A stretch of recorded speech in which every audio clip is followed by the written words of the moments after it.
Hi, I'm Terra Rafael, and I am a shamanic practitioner, which means I practice practices of shamanism. And today I'd like to share a kind of introduction to shamanism for you.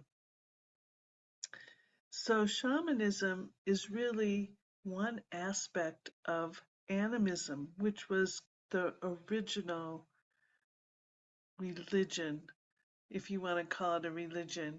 It was a way of life more than a religion, where people were connected to nature and respected all the different beings of nature equally. The people, the animals, the plants, the stone people, all were important to them and were honored by them. These people were fiercely egalitarian in their tribes. They spent, actually, the anthropologists have believed that they spent most of their time in storytelling and play because their hunter-gatherer way of life actually at that time was quite abundant, and they moved. They had few possessions. They were not materialistically oriented. They weren't into accumulation of things. So these people have mostly disappeared from our world. Over time, what happened was agriculture came in a big way, in a way that was saying, we are better than every other being, so we will rule over them. We will create fields that only grow our food and no one else can have it.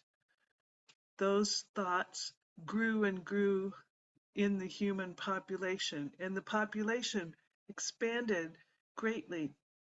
They've they've discovered that people who were hunter-gatherers in those early days actually were healthier and taller than the people who became agriculturalists. And another way of talking about those people, they became dominators because once they couldn't move, if the crops didn't work, they were stuck. And so they had to expand and get food from somewhere else. So they tried to accumulate more and more land, and this led to wars and domination of other peoples. Um, so to me, shamanism and animism is a way that we can help heal ourselves through healing practices of shamanism, but also heal the earth and our relationship with it, um, and perhaps bring the world back to a culture where everything, every being is really a part of one whole, of the wholeness of nature. So there's three kinds of worlds that are considered in the shamanic spirit world. There's the lower world, and that lower world is not hell, as the Christians have taught. The lower world is actually about pristine nature. It's the original template of nature, how it's supposed to be.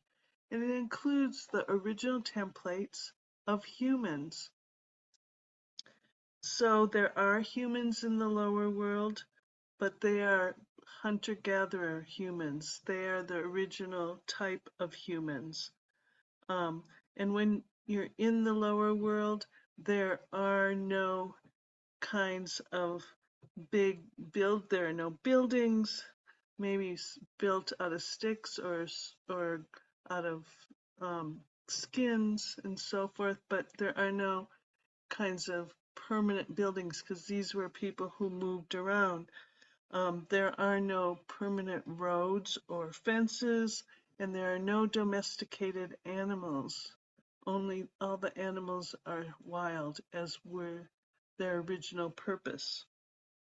There's also no metal, so there are no metal knives or tools in that place, because again, it is the original template of how humans lived for millions of years in peace and harmony with the earth before agriculture came.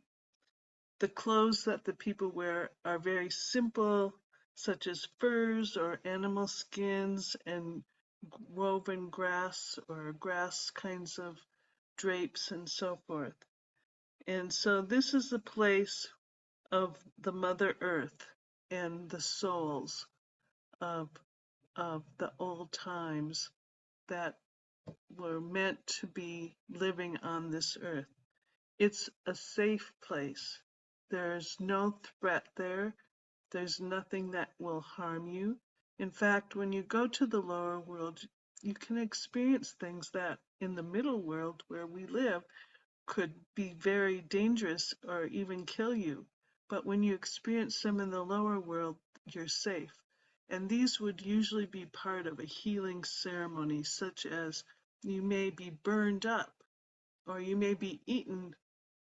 So these kinds of strange things, they sound like they could be scary, but they're not, because you don't feel any pain. It's not about that.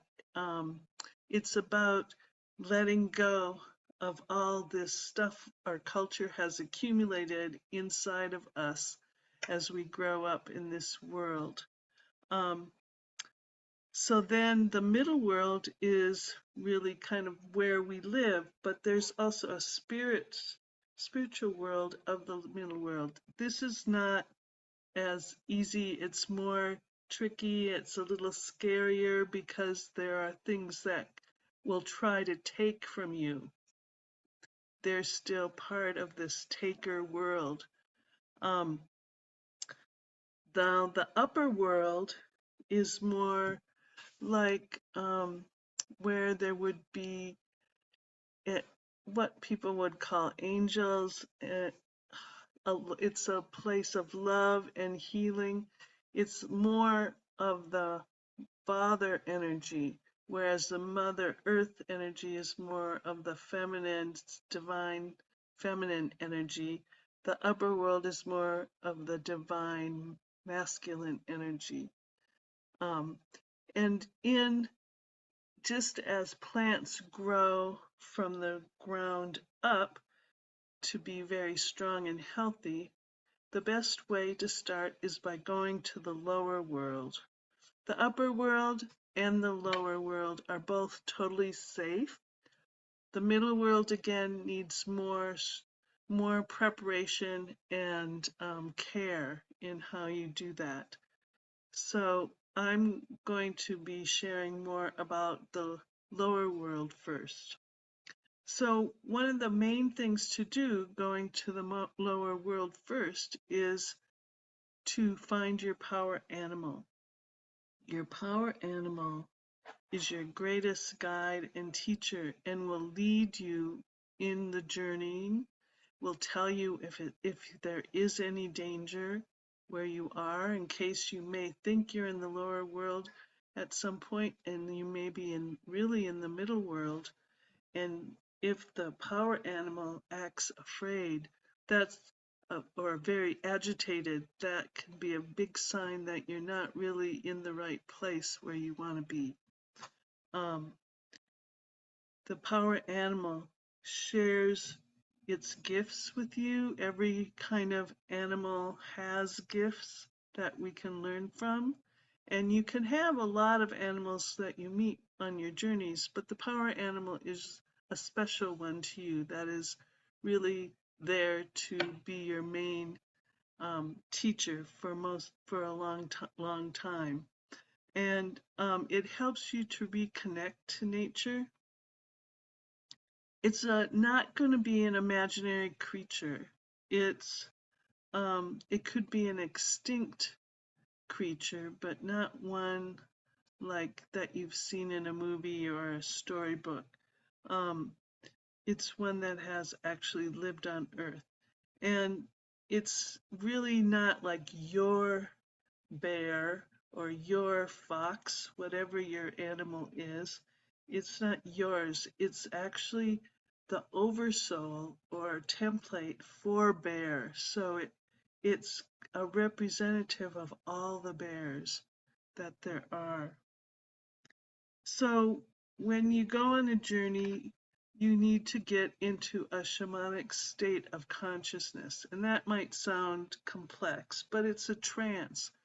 And it means that you're going to get into a state where your mind is relaxed and you're not thinking really with your left brain. You're going more into your right brain. And it's kind of like dreaming, but you're more conscious, you're more aware. So it's more like lucid dreaming. And there are different ways that people get into this kind of a state. And one that is very common is through drumming or rattling. And with a beat every 4 times a second, that's a beat that's supposed to help you go more into a trance. But you could do other things. You could dance, you can sing like a mantra or a phrase over and over again. These things will lull your mind and let you go into a trance. So when you get into a trance state, first you will go to your axis mundi, which is the center of the world. And this is often like a tree. You could say the tree of life is often, there's a lot of pictures of the tree of life. But it can be something else. For some people, it's a lake, or it's a river, or it's a cave. So it's a place that actually is in nature, in this regular world we live in. It's not a human-made place, and it's where all the three realms, the upper, the middle, and lower world meet. So when we want to go to the lower world, we'll go down the tree, down, down. If we want to go to the upper world, we'll go up. And that you can see why a tree works so great. Sometimes people have, blocks to going, but most people find that it's very natural because you see all of our ancestors were in this animist shamanic world way back, and it's in our DNA to be able to do shamanic journeys. So most people will have an easy time of it once they get into a situation, especially if you start with a group. It's very nice. But that's a general kind of introduction to shamanism. And if you're interested, you can find me. And I'm at wisewomanhood.com, or you can email me at wisewomanhood@gmail.com.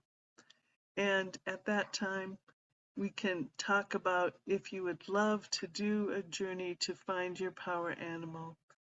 I would be glad to help you do that and get you on the pathway of reconnecting with nature, your nature, healing yourself, healing others, healing the earth.